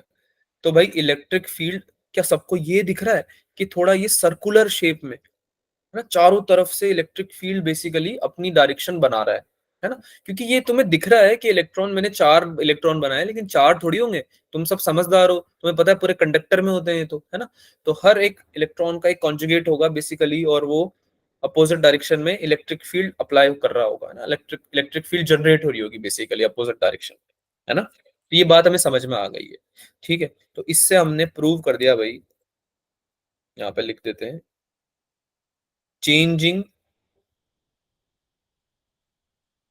इलेक्ट्रिक फील्ड प्रोड्यूसेस व्हाट, क्या प्रोड्यूस कर रहा है चेंजिंग इलेक्ट्रिक फील्ड, बोलो भाई, बोल दो, मैग्नेटिक फील्ड। क्या प्रोड्यूस कर रहा है, सॉरी उल्टा बोल दिया, चेंजिंग इलेक्ट्रिक फील्ड थोड़ी ना प्रोड्यूस कर रहा है मैग्नेटिक फील्ड। अभी अभी ये थोड़ी पढ़ा है हमने, अभी हमने क्या पढ़ा है कि चेंजिंग मैग्नेटिक फील्ड प्रोड्यूस कर रहा है क्या, इलेक्ट्रिक फील्ड। ऐसा क्यों बोला बच्चों मैंने, कोई बताना चाहेगा, किसी को समझ में अगर आया हो तो। ये सब बातें हम कर चुके हैं फैराडे लॉ में, पर फिर भी मैं तुम्हें फिर से बता रहा हूं। कोई बताना चाहेगा कि सर ने ऐसा क्यों लिखा, मैग्नेटिक फील्ड जो है, चेंजिंग मैग्नेटिक फील्ड, उसकी वजह से इलेक्ट्रिक फील्ड आ रहा है।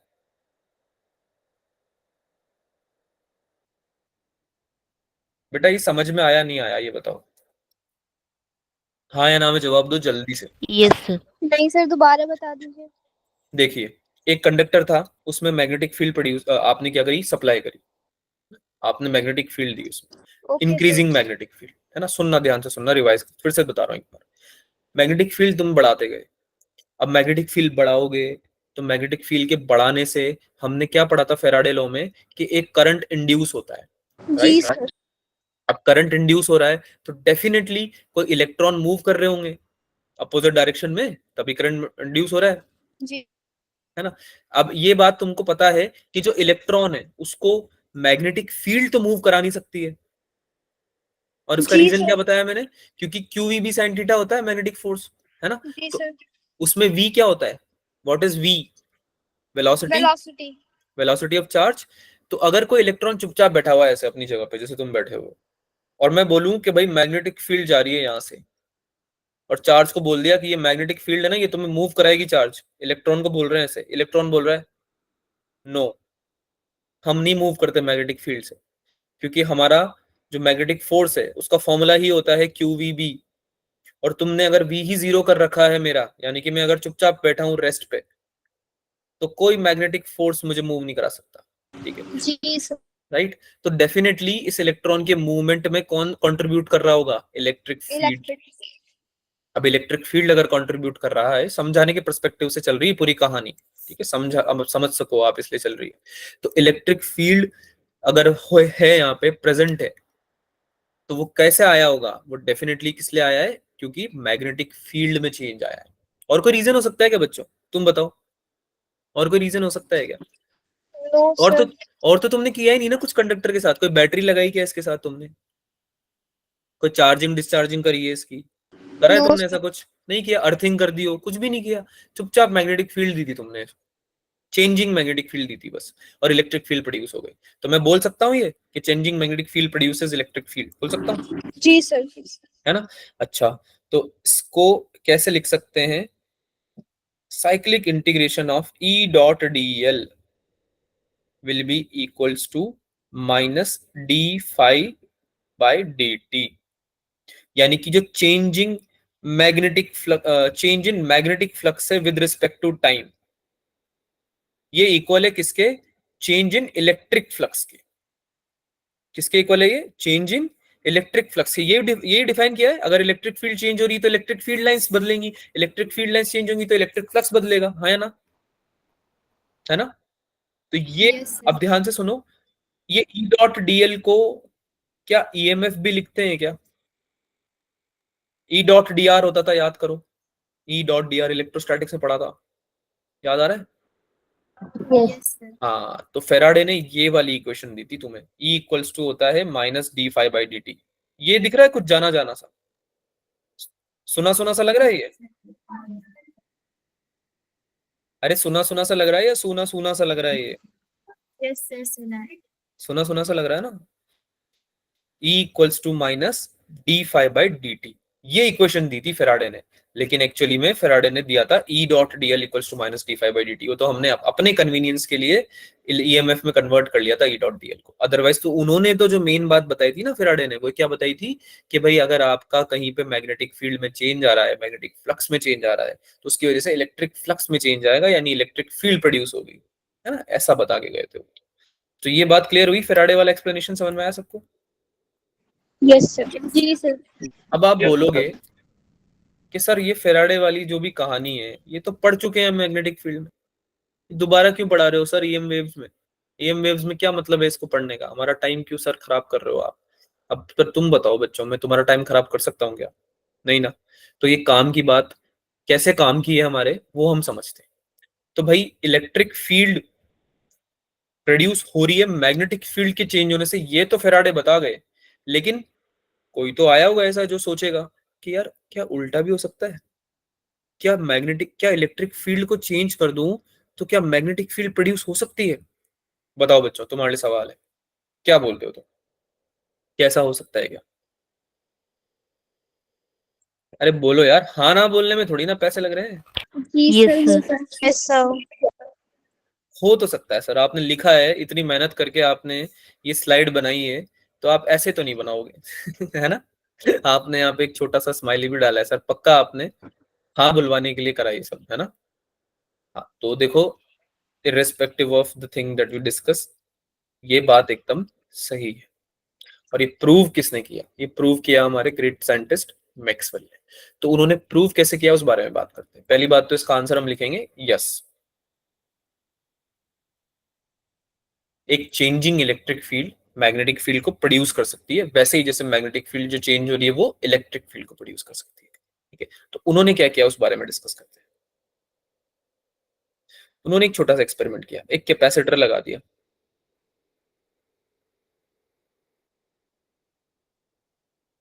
एक कैपेसिटर लगा दिया बच्चों, ठीक है, और उसको अटैच कर दिया बैटरी से।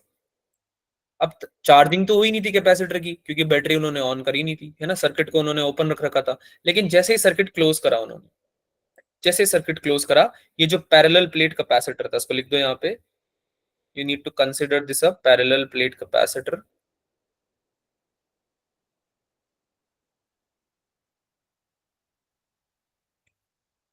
Being charged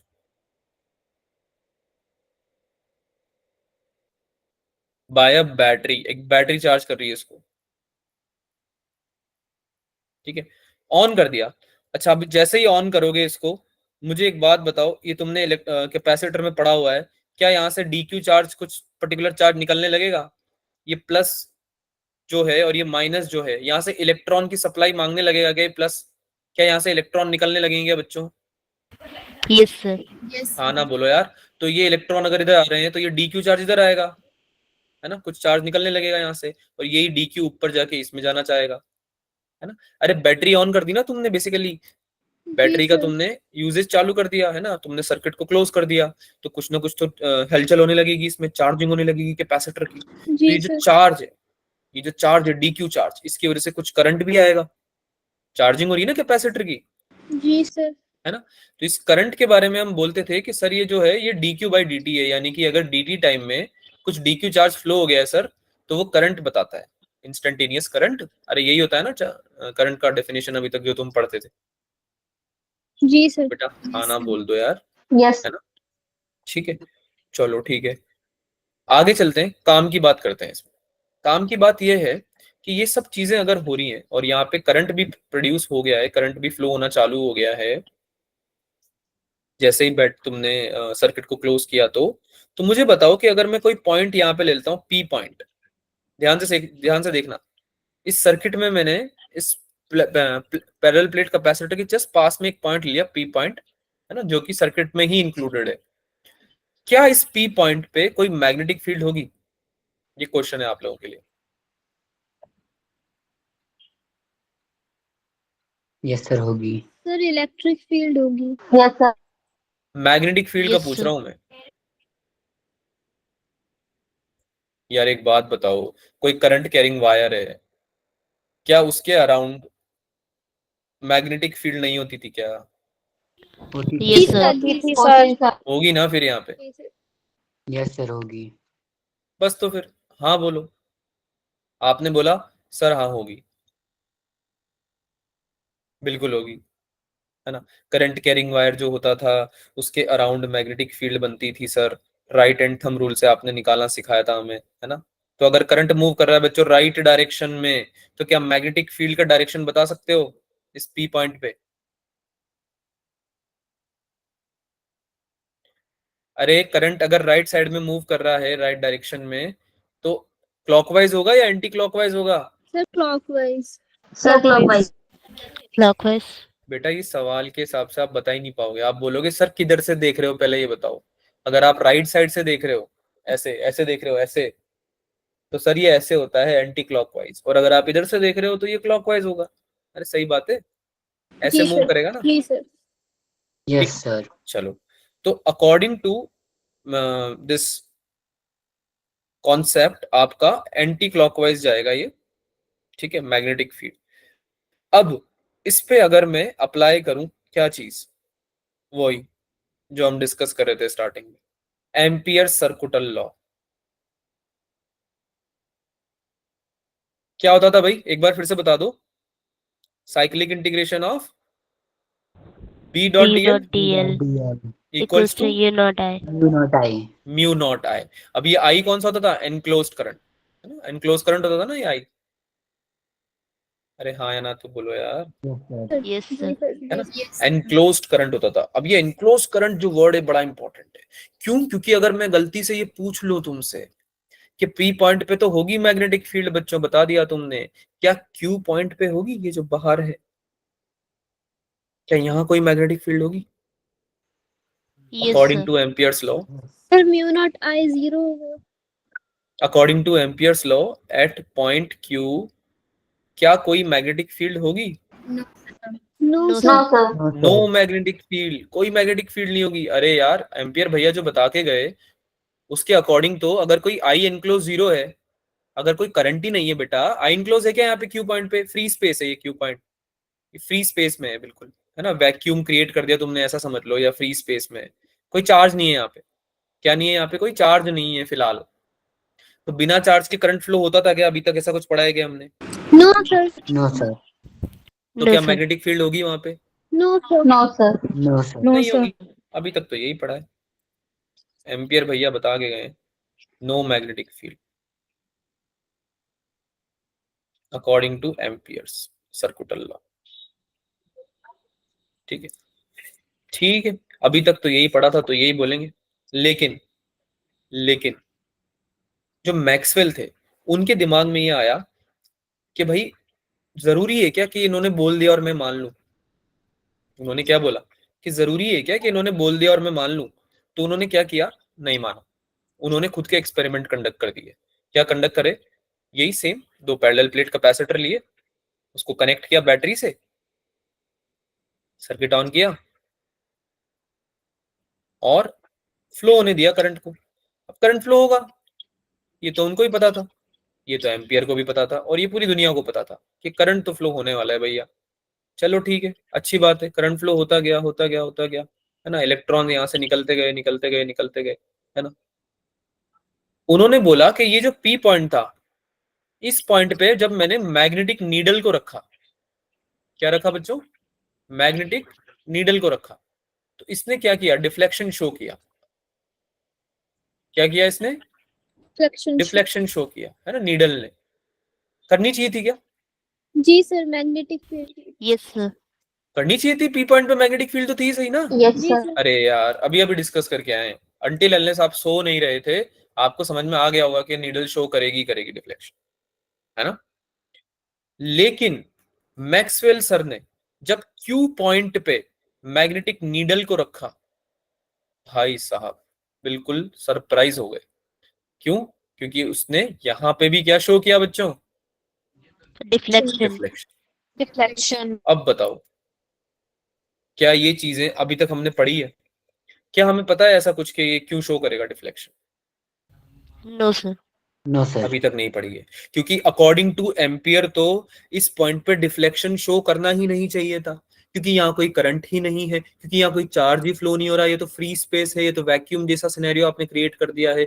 जहाँ कोई चार्ज ही नहीं होगा वहां करंट कैसे आएगा, और जहाँ कोई करंट ही नहीं है वहां कोई मैग्नेटिक फील्ड कैसे आ सकती है? क्या अभी तक हमने यही पढ़ा है ना कि मैग्नेटिक फील्ड को दो ही तरीके से प्रोड्यूस किया जा सकता है, या तो मैग्नेट ही उठा के ले आओ कहीं से, या तो बाजार जाओ और उनको बोलो कि भाई साहब एक मैग्नेट दे दो, और उस मैग्नेट से मैग्नेटिक फील्ड प्रोड्यूस करते रहो इधर उधर, या फिर करंट को फ्लो करा दो और उससे मैग्नेटिक फील्ड प्रोड्यूस करो। क्या ये दो ही तरीके पढ़े हमने?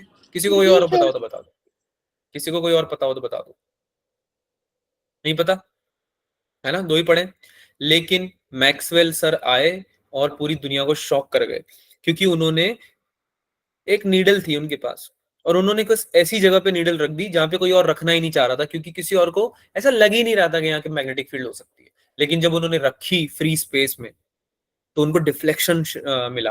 अब उनको तो पता था कि ये क्यों डिफ्लेक्शन आ रहा है, लेकिन बाकी जो पूरी दुनिया थी वो मानने को तैयार नहीं थी, क्योंकि मैक्सवेल बोल रहे थे कि यहाँ पे जो डिफ्लेक्शन आ रहा है वो इसलिए आ रहा है क्योंकि यहाँ पे मैग्नेटिक फील्ड प्रोड्यूस हो रही है, और जो मैग्नेटिक फील्ड प्रोड्यूस हो रही है वो इसलिए हो रही है क्योंकि इलेक्ट्रिक फील्ड प्रोड्यूस हो रही है, और इलेक्ट्रिक फील्ड प्रोड्यूस ही नहीं हो रही, चेंज भी हो रही है। चेंज कैसे हो रही है बच्चों?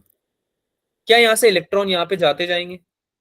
अगर मेरा सर्किट क्लोज्ड है, ध्यान से समझो, क्या यहाँ पे प्लस चार्ज आता जाएगा क्या?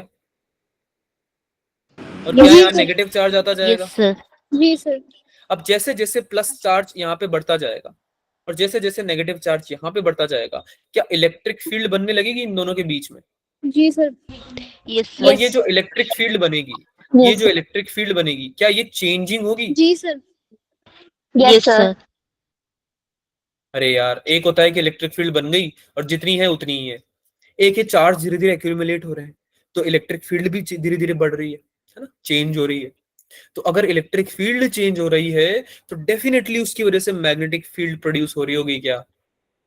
जी अरे यार, सर। नीडल तो 100% वो है ना फाइनली, मतलब तुमने, ये तो वैसी बात हो गई कि तुमने क्या किया, टेस्टर होता है ना, टेस्टर देखा है सबने घर में, टेस्टर जो होता है करंट बताता है, कि स्विच में लगाते हो ना उसको, बोर्ड में लगाते हो, देखते हो कि करंट शो कर रहा है नहीं कर रहा, लाइट जलती है तो करंट आ रहा है। ये तो पता है ना बेटा, कि ये भी नहीं पता? Yes sir. पता है ना ये तो? Yes sir. तो अगर तुमने कहीं स्विच बोर्ड में या किसी वायर पे उस टेस्टर को लगाया, लगाना मत, पता चले खराब हो, फिर करंट वरंट लग जाए तुम्हें ना, लगाना मत, पहले से बता रहा हूँ। लेकिन सपोज करो मैं लगा रहा हूँ, मैंने लगाया है ना, और उसमें लाइट जली, लाइट जली मतलब करंट था, तो ये तो 100% श्योरिटी होगी ना कि करंट था। अरे ये तो फाइनल प्रूफ है ना, इससे बड़ा प्रूफ कुछ थोड़ी है, तो आंखों से दिख रहा है हमें करंट है, कोई और थोड़ी जला देगा उसको, है ना, लाइट को कोई और थोड़ी जला देगा, करंट है तभी चल रही है। तो अगर नीडल डिफ्लेक्ट हो रही है तो अगर कंपास ही आपका मैग्नेटिक कंपास है और उसमें नीडल डिफ्लेक्ट हो रही है, तो कुछ और चीज हो सकती है क्या? अरे कुछ और चीज हो सकती है क्या? जादू वादू तो नहीं है ना, एलियन वगैरह? मैग्नेटिक फील्ड ही नो सर। है ना। अब मैग्नेटिक फील्ड है तो कहां से आई मैग्नेटिक फील्ड? डेफिनेटली एक ही चीज हो सकती है कि इलेक्ट्रिक फील्ड बन रही होगी, तो इलेक्ट्रिक फील्ड के चेंज होने से मैग्नेटिक फील्ड आ रही होगी, क्योंकि इसका एक्सप्लेनेशन तो है कि इलेक्ट्रिक फील्ड बन रही होगी और वो चेंज हो रही होगी। अब लोग इसको मानने को तैयार नहीं थे, लोग ने बोला हम नहीं मानते, तुम बोल लो मैग्नेटिक फील्ड बन रही है। मैक्सवेल बोले सर एक बात बताइए, क्या मैग्नेटिक फील्ड बन रही है? बोलते हैं हाँ बन रही है, दिख रहा है, ठीक है। मना कैसे करेंगे बेचारे, बोलना तो चाहते हैं कि नहीं बन रही, पर वो तो नीडल दिख रही है ना डिफ्लेक्ट होते हुए, तो मना कैसे कर दें, नहीं कर पाए, बोले हाँ ठीक है बन रही है। तो फिर मैक्सवेल बोलते हैं सर क्या यहाँ पे करंट है? बोले ठीक है, करंट भी नहीं है यहाँ पे, कंडक्टर ही नहीं है ना, हवा है बीच में, अरे खुला स्पेस है, फ्री स्पेस यस सर। है ना, तो कहाँ से करंट आएगा? बोले ठीक है यार, करंट भी नहीं है, फिर कहाँ से मैग्नेटिक फील्ड बन रही है? तो वो बोलते हैं मैक्सवेल कि इलेक्ट्रिक फील्ड की वजह से बन रही है सर। तो वो लोग बोलते हैं हम नहीं मानते। मैक्सवेल हो गए परेशान, मैक्सवेल बोल रहे हैं कि यार ये ऐसे नहीं मानने वाले, है ना, बड़े बड़े फिजिसिस्ट हैं ये, इनको पक्का कोई ना कोई एक्सप्लेनेशन देनी पड़ेगी और इनकी ही भाषा में देनी पड़ेगी। तो मैक्सवेल आए अपनी वाली, उन्होंने बोला एक्सपेरिमेंट करते हैं, ठीक है। तो उन्होंने बोला कि सबसे पहले तो एम्पियर लॉ जो है भैया आपका, वो है इनकंसिस्टेंट। एम्पियर लॉ क्या है बच्चों? इनकंसिस्टेंट, है ना, हर जगह पे नहीं लग रहा है ये, क्योंकि एम्पियर लॉ यहाँ पे फेल हो गया ना बीच वाले पॉइंट पे, क्यू पॉइंट पे, है ना। जी सर। है ना? And Yes, according sir. To Maxwell, changing electric field is creating what? बोल दो यार। Magnetic field. Magnetic field. ठीक है, अब ये कंक्लूजन्स थे मैक्सवेल के, लेकिन जैसे कि हमने डिस्कस किया कोई मानने को तैयार था नहीं, तो मैक्सवेल ने बोला तुमको मैं तुम्हारी भाषा में समझाऊंगा। अब उनकी भाषा क्या थी? उनकी भाषा ये थी कि अगर उनको ये बता दें किसी तरह से कि भाई ये जो करंट है ना, जिसको तुम बोल रहे हो कि भाई करंट की वजह से बन रही है मैग्नेटिक फील्ड, ये अगर मैं प्रूव कर दूं कि यहाँ पे भी करंट बन रहा है ना, तो तुम मान लोगे? तो उन्होंने बोला हाँ ठीक है मान लेंगे। तो उन्होंने बोला कि भाई ठीक है, यहाँ पे आप फंस गए, क्योंकि यहाँ पे भी करंट बनता है, फ्री स्पेस में भी करंट बनता है, जिसको बोलते हैं displacement current. So not only current produces magnetic field, but a changing electric field also produces magnetic field as well. ठीक है, और ये कैसे बनता है? ये बनता है डिस्प्लेसमेंट करंट की वजह से। अब डिस्प्लेसमेंट करंट का जो कॉन्सेप्ट है वही सबसे इंपॉर्टेंट कॉन्सेप्ट है इस चैप्टर में, क्योंकि उससे हम अधिकतर इक्वेशंस डिराइव करने वाले हैं। आज थोड़ा बहुत समझ लेते हैं, बाकी इसको स्ट्रेच करेंगे अगली क्लास में, सिंस आपके पास ज्यादा टाइम नहीं बचा। सबसे पहले बात करते हैं कंडक्शन करंट की। दो तरह के करंट हो गए, क्योंकि अब पहले तो एक ही करंट हो रहा था सर, है ना? अब आप बोल रहे हो कि सर एक और करंट है। ठीक है, तो ये जो कंडक्शन करंट है, इसका नाम से ही समझ में आ रहा है कि ये जो कंडक्शन करंट है, आईसी, आईसी क्या है बच्चों? Conduction current. Conduction current. Conduction current. नाम से ही समझ में आ रहा है ना कि कंडक्शन की वजह से हो रहा है ये। अरे यार, एक Yes, वायर sir. में करंट फ्लो हो रहा है, उसको क्या बोलोगे? कंडक्शन करंट बोलोगे ना, जी सर। है ना? कंडक्शन की वजह से हो रहा है। कंडक्शन समझ में आता है ना? कंडक्शन तो समझ में आता है ना सबको, क्या होता है कंडक्शन, है ना? अरे कंडक्टर समझ में आता है, तो कंडक्शन समझ में आता है, यस सर। तो कंडक्शन करंट समझ में आता है। ठीक है ना? लेकिन ये जो करंट बीच में फ्लो हो रहा है, जो मैक्सवेल सर लेके आए पिक्चर में, ये कौन सा करंट है बच्चों? ये है आईडी। आईडी क्या होता है? Displacement current. यानी कि डिस्प्लेसमेंट की वजह से करंट के जो करंट प्रोड्यूस हो रहा है ना, उसको बोलते हैं डिस्प्लेसमेंट करंट, है ना? अब ये बहुत ही अजीब सी डेफिनेशन हुई, लेकिन हम डेफिनेशन पर रिलाय कर ही नहीं रहे, क्योंकि हम जब डिस्प्लेसमेंट करंट को समझ लेंगे ना अच्छे से, तो हमें कोई फर्क नहीं पड़ेगा कि इसका डेफिनेशन किस तरह से दिया हुआ है ना, या फिर इसका डेफिनेशन क्या है, इससे भी फर्क नहीं पड़ेगा, क्योंकि हमें ये समझ में आ जाएगा कि डिस्प्लेसमेंट करंट होता क्या है। अब ये जो कंडक्शन करंट था, इसको कैसे लिखते थे तुम लोग, याद करो? क्या dq/dt लिखते थे क्या? Yes, sir. Yes sir. तो मैक्सवेल ने क्या बोला? व्हाट डिड मैक्सवेल से? मैक्सवेल ने बोला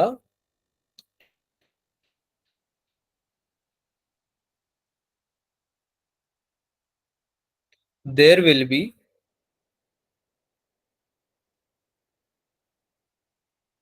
आईडी या फिर displacement current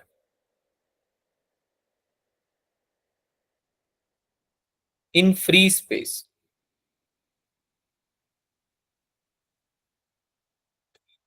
and it is formed by, किसकी वजह से बन रहा है ये बता सकते हो? किसकी वजह से बन रहा है डिस्प्लेसमेंट करंट? अभी तो बताया यार। Electric field. हाँ, changing electric sir field, electric केवल फील्ड इलेक्ट्रिक फील्ड नहीं, चेंजिंग इलेक्ट्रिक फील्ड। बेटा याद करो, मैग्नेटिक फील्ड क्यों बनती थी? क्योंकि करंट में चेंज हो रहा था। क्योंकि मैग्नेटिक फील्ड से इंड्यूस्ड करंट कब बनता था? क्योंकि मैग्नेटिक फील्ड में चेंज हो रहा था, हाँ या ना? याद करो। अगर मैं जी सर। अगर मैं मैग्नेटिक फील्ड तुम्हें प्रोवाइड करता 5 टेस्ला की या कुछ भी जैसे प्रोवाइड करता, अगर मैग्नेटिक फील्ड में चेंज ही नहीं लाता, मैं कांस्टेंट दे देता 5, केवल 5 ही है, तो क्या उससे इंड्यूस करंट प्रोड्यूस होता है क्या? No, sir. नहीं होता ना। चेंज होना जरूरी था, इंक्रीजिंग या डिक्रीजिंग, लेकिन चेंज होना जरूरी था। तो वैसे ही इलेक्ट्रिक फील्ड में चेंज आएगा ना बच्चा, तब तक आपकी इलेक्ट्रिक फील्ड में जो चेंज आएगा उसकी वजह से क्या बनेगा? डिस्प्लेसमेंट करंट बनेगा। यहां तक सब क्लियर है? जी सर।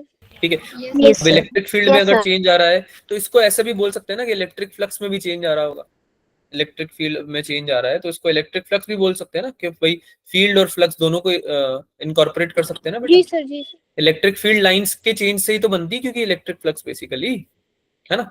तो ये जो डिस्प्लेसमेंट Yes, sir. करंट का डेफिनेशन है बच्चों, सॉरी फॉर्मूला है, वो आपको दिया जाता है एप्सिलॉन नॉट, जो आप जानते ही हो क्या होता है, d phi E by d t से। ये आपका फॉर्मूला होता है, ठीक है। इसका डेरिवेशन काफी बड़ा है तो वो हम अगली क्लास में करेंगे, लेकिन हम क्लास को जो खत्म करेंगे वो यहीं पे करेंगे, ठीक है। ये आप यहां तक रिवाइज करके आएंगे इसको, डिस्प्लेसमेंट करें। इसमें ये क्या है बच्चों, ये वाली क्वांटिटी क्या है, एक बार ये बता दो। Change in Change in electric flux. Magnetic flux. Electric Change flux. in बेटा electric मैग्नेटिक flux. नहीं, Electric electric, flux. Electric flux sir.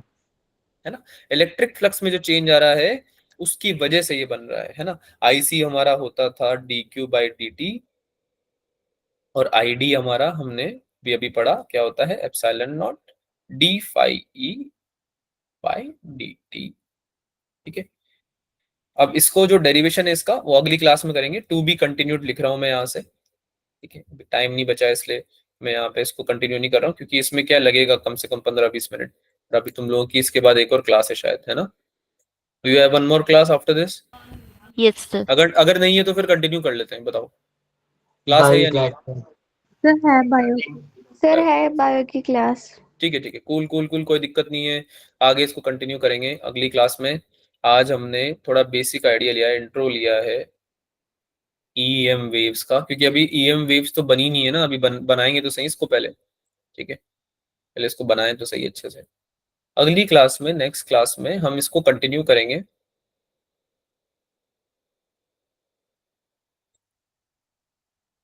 अब मुझे तुम ये बता दो, पोलराइजेशन बिल्कुल भी नहीं हुआ या थोड़ा बहुत पड़ा हुआ है?